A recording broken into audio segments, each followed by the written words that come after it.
بسم اللہ الرحمن الرحیم فصل التصور قسمان احدهما بدیہی اے حاصل بلا نظر وکسب كتصورنا الحرارة والبرودة ويقال له الضروری ایضا وثانیہما نظری اے يحتاج في حصوله إلى الفکر والنظر كتصورنا الجن والملائکہ فإنا محتاجون في أمثال هذه التصورات إلى تجسم فكر وترتيب نظر ويقال له الكسبي أيضا.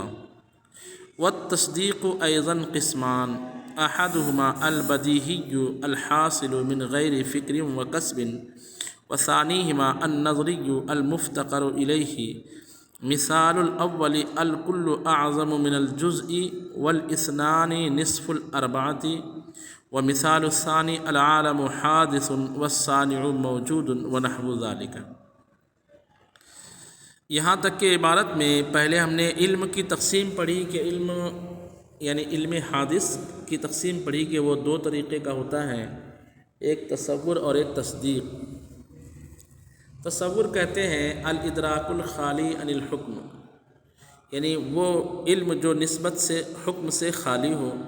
اور تصدیق کی دو تعریف ہم نے پڑھی امام فخر الدین رازی کے نزدیک اور متکلمین کے حکماء کے نزدیک، یعنی وہ علم جو حکم کے ساتھ ہو. اب یہ حکم کے لیے تین تصورات کو شرط مانے یا حکم اور تین تصورات کو مجموعہ مانے، یہ تفصیل ہم نے پڑھی تھی. تو تصور اور تصدیق یہ دو قسمیں ہم نے پڑھی علم کی. اب تصور اور تصدیق میں سے ہر ایک کی دو قسمیں بیان کی جا رہی ہے کہ کوئی بھی تصور ہے تو کچھ چیزوں کا تصور ہمارے ذہن میں ہوتا ہے اس طریقے سے کہ اس کا تصور بغیر کسی نظر و کسب کے ہو جاتا ہے، یعنی ذہن میں اس کو سمجھنے کے لیے آپ کو غور و فکر کرنے کی ضرورت نہیں ہوتی ہے اور ترتیب نظر اور ترتیب فکر کی ضرورت آپ کو نہیں پڑتی ہے. جیسے گرمی کا تصور، میٹھے کا تصور، کھٹے کا تصور ہے نا. تو یہ گرمی، میٹھا، کھٹا ہونا کسی چیز کا، ٹھنڈا ہونا کسی چیز کا، یہ چیزیں ایسی ہے، ٹھنڈی، گرمی، کھٹی، میٹھی ہے نا. ان چیزوں کا تصور ذہن میں جب آتا ہے تو آپ کو سمجھانا نہیں پڑتا کہ گرمی کیا ہے، ٹھنڈی کیا ہے، کھٹی کیا ہے، میٹھی کیا ہے، کیونکہ یہ چیزیں آپ فوراً جو ہے سمجھ جاتے ہو. گرمی کا یہ مطلب ہے، ٹھنڈی کا یہ مطلب ہے، کھٹی کا یہ مطلب ہے. تو اس طرح کی چیزیں جس کا مفہوم آپ کے ذہن میں فوراً آ جائے اور بلا حکم ہو، اس میں کوئی نسبت نہ ہو، یعنی نسبت یعنی ٹھنڈی بہت سخت ہے، یہ نسبت والے تصور ہیں. اور صرف ٹھنڈی کا تصور یہ تو صرف مطلق تصور، اس میں نسبت نہیں ہے. تو ٹھنڈی کا تصور، گرمی کا تصور ایک ایسی چیز ہے کہ جس کا جو آپ کے ذہن میں بغیر غور و فکر کے حاصل ہو جاتی ہے. اور کچھ چیزیں ایسی رہتی ہے کہ وہ تصور تو ہوتی ہے لیکن اس کا تصور ذہن میں حاصل نہیں ہوتا لیکن غور و فکر کرنے کے بعد. مثال کے طور پر جن کا تصور. تو جن کس کو کہتے ہیں، اس کی حقیقت کیا ہے، وہ کیسی مخلوق ہے، وہ کس چیز سے پیدا کی گئی ہے، یہ ساری چیزیں، یعنی جن کے بارے میں آپ کو جو ہے نا فوراً ذہن میں ساری چیزیں نہیں آ جاتی ہے. فرشتے کا تصور فوراً ساری چیزیں ذہن میں آپ کے نہیں آ جاتی ہے. تو وہ چیزیں جس کی صورتیں یا جس کی معرفت آپ کے ذہن میں غور و فکر کرنے کے بعد حاصل ہو، ٹھیک ہے، غور و فکر کرنے کے بعد حاصل ہو.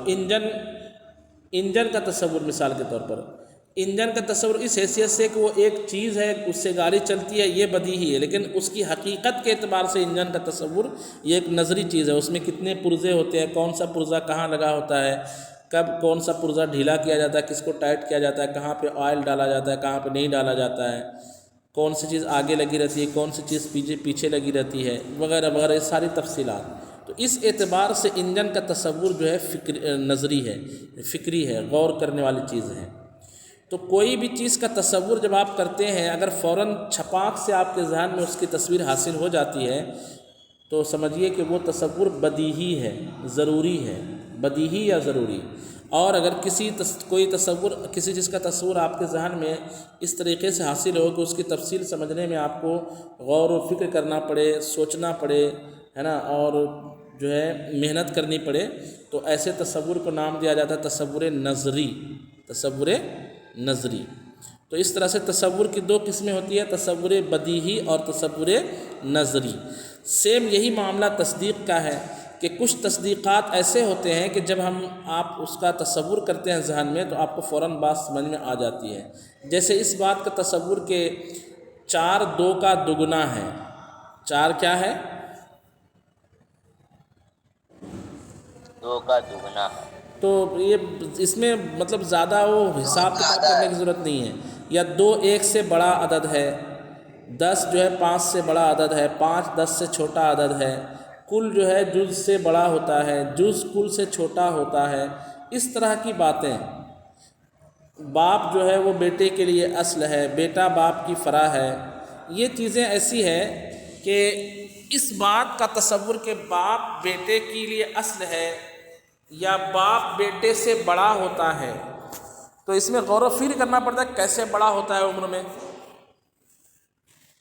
یہ تو بدیہیات میں سے نا فوراً سمجھ میں آتا ہے کہ ہاں باپ جو ہے وہ پہلے ہوتا ہے، بیٹا باپ بعد میں ہوتا ہے، تو اس لیے باپ عمر میں بڑا ہوتا ہے۔ 2 جو ہے وہ 2 مرتبہ پڑھیں گے تو اس کا حاصل ضرب 4 آتا ہے، تو اس لیے 4 جو ہے 2 سے بڑا عدد ہے، 2 4 کا چھوٹا عدد ہے، وغیرہ وغیرہ۔ سیب میٹھا ہوتا ہے، گلاب جامن میٹھا ہوتا ہے، انگور کھٹا ہوتا ہے، اس طریقے کا تصور جو ہے، جو بھی سیب لال ہوتا ہے اور سنترا اورنج کلر کا ہوتا ہے، یہ چیزیں ایسی ہیں کہ یہ ہے تصدیق، لیکن اس کا ذہن میں حصول کیا بہت زیادہ غور و فکر کرنے کے بعد ہوتا ہے یا فوراً ہو جاتا ہے؟ فوراً ہو جاتا ہے۔ ہاں۔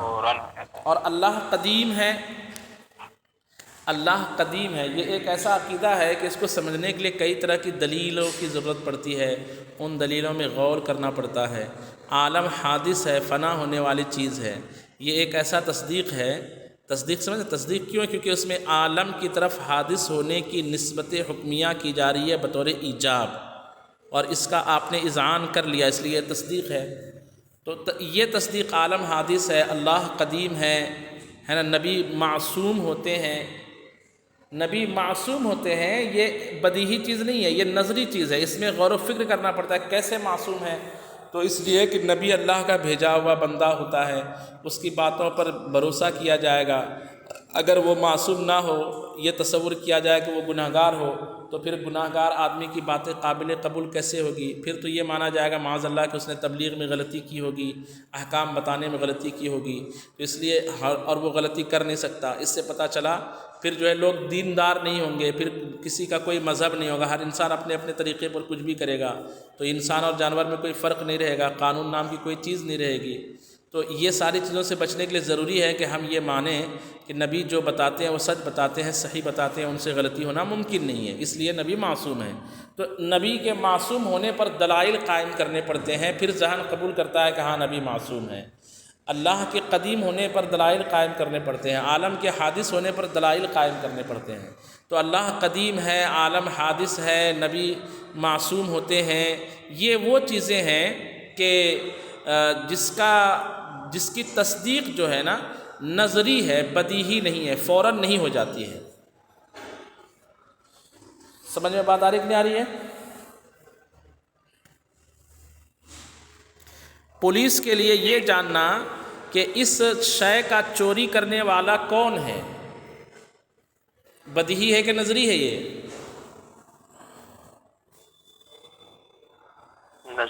نظری ہے، یہ نظری ہے تو فیصلہ کرتا ہے کہ زید چور ہے یا فلاں چور ہے یا فلاں چور ہے، اس طریقے سے۔ تو فلاں چور ہے، اس بات کا علم اس کو کب حاصل ہوتا ہے؟ طرح طرح کے غور و فکر کرنے کے بعد وہ تفتیش کرتا ہے، خوب زیادہ چیکنگ کرتا ہے، جانچ پڑتال کرتا ہے، محنت کرتا ہے، تو ایک نتیجہ اس کو ملتا ہے، ایک تصدیق حاصل ہوتی ہے، ایک نسبت حکمیہ کا اذعان اس کو حاصل ہوتا ہے کہ فلاں شخص چور ہے۔ تو فلاں شخص کی طرف چوری کی نسبت کرنے کا جو اس نے حکم لگایا ہے اذعان کے ساتھ، یہ حکم اس کو بدیہی طور پر حاصل نہیں ہو گیا، بلکہ کیسے حاصل ہوا؟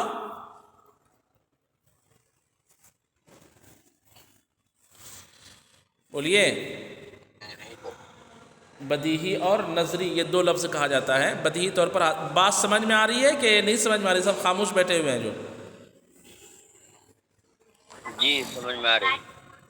تو اس طریقے سے تصور کی بھی دو قسمیں ہوئی اور تصدیق کی بھی دو قسمیں ہوئی، تصور بدیہی اور تصور نظری۔ ایسے ہی تصدیق بدیہی اور تصدیق نظری، بدیہی کو ضروری بھی کہا جاتا ہے۔ ضروری یعنی جو فوراً ہمارے ذہن میں حاصل ہو جائے، اس میں فکر و نظر کی ضرورت نہ پڑے، غور و فکر کی ضرورت نہ پڑے۔ اچھا، منطقی اعتبار سے غور و فکر جس کو ہم بولتے ہیں، اس کو منطق کی تعریف میں کیا کہا جاتا ہے سمجھ لیجئے۔ منطق میں غور و فکر کرنے کا مطلب یہ ہوتا ہے کہ وہ چیزیں جو آپ کو معلوم ہیں ان کو ترتیب دے کر کے ایسی چیز معلوم کر لینا جو آپ کے لیے مجہول ہے، اس کو کہا جاتا ہے فکر، نظر، غور کرنا، کسب کرنا۔ تو فکر و نظر کا مطلب ہوتا ہے کہ وہ چیزیں جو آپ کو معلوم ہیں اس کو ترتیب دے کر کے، ڈھنگ سے سیٹنگ کر کے ایسی چیز معلوم کر لینا جو آپ کو معلوم نہیں ہے۔ اس کی موٹی سی مثال سمجھیے کہ پولیس والا جب تفتیش کرتا ہے کہ فلاں کا قتل کرنے والا کون ہے، یہ چیز اس کے لیے مجہول رہتی ہے۔ کیا رہتی ہے اس کے لیے؟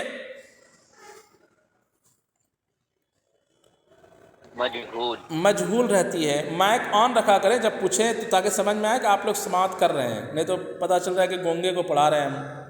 یہ چیز اس کے لیے مجہول رہتی ہے پولیس والے کے لیے کہ اس شخص کو قتل کرنے والا کون ہے۔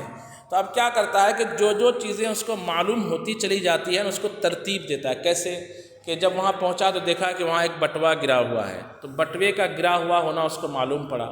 پھر بٹوے میں ایک فوٹو رکھی ہوئی تھی، تو وہ فوٹو اس کے لیے معلوم ہوئی۔ پھر جو ہے اس فوٹو پہ نیچے پیچھے نمبر لکھا ہوا تھا، نمبر پہ اس نے کال کیا، ایک شخص نے فون اٹھایا، اس سے پوچھا کہ تم جو ہے کہاں کہاں گئے تھے وغیرہ وغیرہ۔ اس طرح سے جو چیزیں معلوم ہے پولیس کو، ان معلومات کو وہ ترتیب دیتا ہے، ان معلومات کو وہ سیٹ کرتے چلے جاتا ہے، اور آخر میں وہ کس تک پہنچ جاتا ہے؟ پولیس والے کہاں تک پہنچ جاتے ہیں؟ اس مجہول چیز پر تک جو پتہ نہیں تھا کہ قتل کرنے والا کون ہے۔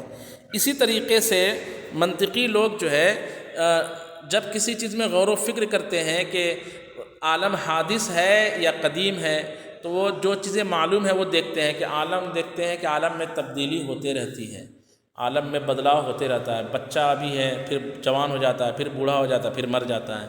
ابھی دیکھتے ہیں ایک چھوٹا درخت رہتا ہے، پھر بڑھ جاتا ہے، پھر اور بڑا ہوتا ہے، پھر اس میں پھل لگتا ہے، پھر سوکھ جاتا ہے، پھر لکڑی بن جاتی ہے، پھر اس کو جلا دیتے ہیں، ختم ہو جاتا ہے۔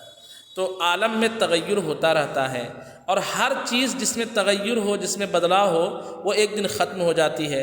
تو اس کا نتیجہ یہ نکلا کہ عالم بھی ایک دن کیا ہو جائے گا؟ ختم ہو جائے گا، حادث۔ تو اس طرح سے وہ دو چیزیں اس کو معلوم ہے، کیا عالم میں تبدیلی ہوتی ہے، العالم متغیر۔ پھر یہ بھی معلوم ہے کہ ہر متغیر چیز جو ہے وہ حادث ہے۔ تو یہ دو معلوم چیزوں سے ایک نتیجہ تیسرا نکلا کہ عالم حادث ہے اور عالم جو ہے متغیر ہے، اور ہر متغیر حادث ہے۔ اس کا نتیجہ یہ نکلا کہ عالم کیا ہے؟ حادث ہے۔ یہ جو ہے عالم حادث ہے۔ جی ہاں، تو اس کو کہا جاتا ہے نظر و فکر کرنا، یعنی امور معلومہ کو ترتیب دے کر کے امور مجہولہ کو حاصل کرنا، جس کو میں یہ کہہ رہا ہوں کہ جو چیز آپ کو معلوم ہے اس کو ترتیب دے کر کے ایسی چیز معلوم کر لیں جو آپ کو معلوم نہیں ہے۔ اس کو منطقی زبان میں کہا جائے گا ترتیب امور معلومۃ لیتعدی الی امور مجہولہ، امور معلومہ کو ترتیب دینا اس طریقے سے کہ وہ آپ کو امور مجہولہ تک پہنچا دے، ایسا کرنے کو کہا جاتا ہے نظر و فکر۔ کیا کہا جاتا ہے؟ نظر و فکر۔ جی، یہ ساری باتیں ذہن میں رکھیے۔ اب ترجمہ دیکھیے، کہتے ہیں بسم اللہ الرحمن الرحیم، التصور قسمان، تصور دو قسم ہیں، احدہما بدیہی، ان دو میں سے پہلی قسم بدیہی ہے۔ کس کو کہتے ہیں بدیہی؟ اس کی تعریف، اے حاصل بلا نظر و کسب، جو بغیر نظر و کسب کے حاصل ہو۔ کتصورنا الحرارۃ والبرودۃ، جیسے ہمارا ٹھنڈی اور گرمی کا تصور کرنا، یعنی جیسے ہم ٹھنڈی اور گرمی کا تصور کرتے ہیں تو ٹھنڈی اور گرمی کا تصور بدیہی ہے۔ وَيُقَالُ لَهُ الضَّرُورِيُّ أَيْضًا، اور اس تصور کو یعنی تصور بدیہی کو تصور نظری بھی کہا جاتا ہے۔ وَثَانِيهِمَا نَظْرِيٌّ، اور دوسری تقسیم ہے، دوسری قسم ہے نظری۔ يَحْتَاجُ فِي حُصُولِهِ إِلَى الْفِكْرِ وَالنَّظْرِ، یعنی جس کے حصول میں فکر و نظر کی ضرورت پڑے، جس کے حصول میں کس کی ضرورت پڑے؟ نظر و فکر کی ضرورت۔ ہاں، یحتاجو یعنی ضرورت پڑے، فی حصول ہی جس کے حصول میں، الی الفکر والنظر فکر و نظر کی، کتصورنا الجن والملائکۃ، جیسے جن کا تصور اور فرشتے کا تصور۔ سمجھاتے ہوئے کہتے ہیں فَإِنَّا مُحْتَاجُونَ، تو بے شک ہمیں ضرورت ہے، فی امثال ہذہ التصورات، اس طرح کی تصورات میں، الی تجشم فکر و ترتیب نظر، فکر کرنے اور ترتیب نظر کی۔ تجشم کا معنی تھا تکلف کرنا، یعنی مطلب اپنی کوشش سے تجشم فکر کا معنی ہوگا اپنی کوشش سے فکر کرنے کی، و ترتیب نظر اور ترتیب نظر کی۔ وَيُقَالُ لَهُ الْكَسْبِيُّ أَيْضًا، اور اس کو کسبی بھی کہا جاتا ہے، جس کو نظری کہا جاتا ہے اسی کا دوسرا نام کسبی بھی ہے۔ تو نظری اور کسبی کا مطلب ایک، اور بدیہی اور ضروری کا مطلب ایک، دھیان رکھ لیجئے۔ سیم یہی تقسیم ہوگی تصدیق کی۔ جی اس کا ترجمہ پیش کر دیتی امثال هذه التصورات الى تجشم۔ فَإِنَّا مُحْتَاجُونَ، تو بے شک ہم محتاج ہیں، ہمیں ضرورت ہے، فی امثال هذه التصورات، اس طرح کی تصور کی مثالوں میں، یا اس طرح کے تصورات میں۔ کس طرح کے تصورات میں؟ جن، ملائکہ، جنت، دوزخ، عرش، لوح، قلم، اس طرح کے جو تصورات ہیں، اس طرح کے تصورات میں ہمیں ضرورت ہے، الی تجشم فکر و ترتیب نظر، فکر کرنے کی اور ترتیب نظر کی۔ فکر یعنی غور کرنے کی، فکر کرنے کی اور ترتیب نظر کی۔ وَيُقَالُ لَهُ الْكَسْبِيُّ أَيْضًا، اور اس کو کسبی بھی کہا جاتا ہے۔ وَالتَّصْدِيقُ أَيْضًا قسمان، اور تصدیق کی بھی دو قسم ہیں۔ أَحَدُهُمَا الْبَدِيهِيُّ، ان میں سے ایک بدیہی ہے، الحاصل من غیر فکر و کسب، جو حاصل ہو جائے بغیر فکر و کسب کے۔ وثانیہما النظری، اور دوسری نظری ہے، المفتقر الیہ، جس میں اس کی ضرورت پڑتی ہے۔ اس کی مراد کس کی؟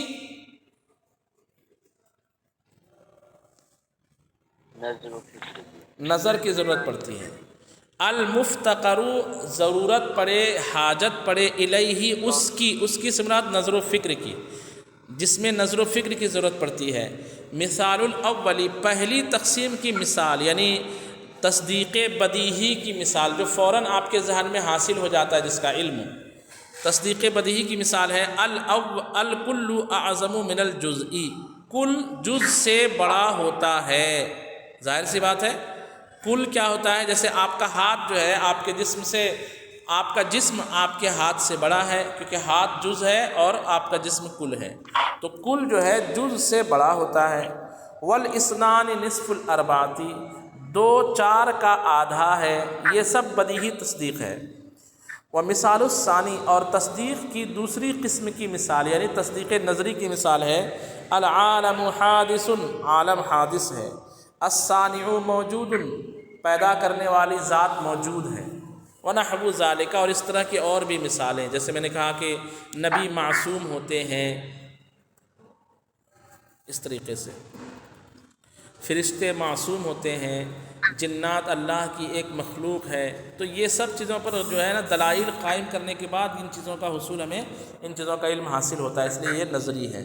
تو خلاصہ یہ نکلا آج کے سبق کا کہ تصور اور تصدیق دونوں کی دو قسمیں ہیں، ایک تصور نظری، تصور بدیہی، اور ایک تصور نظری، اور ایسے ہی تصدیق بدیہی اور تصدیق نظری۔ بدیہی کا مطلب جس کے حصول میں نظر و فکر کی ضرورت نہیں پڑتی ہے، اور نظری کا مطلب ہوگا جس کے حصول میں نظر و فکر کی ضرورت پڑتی ہے۔ صلو علی الحبیب صلی اللہ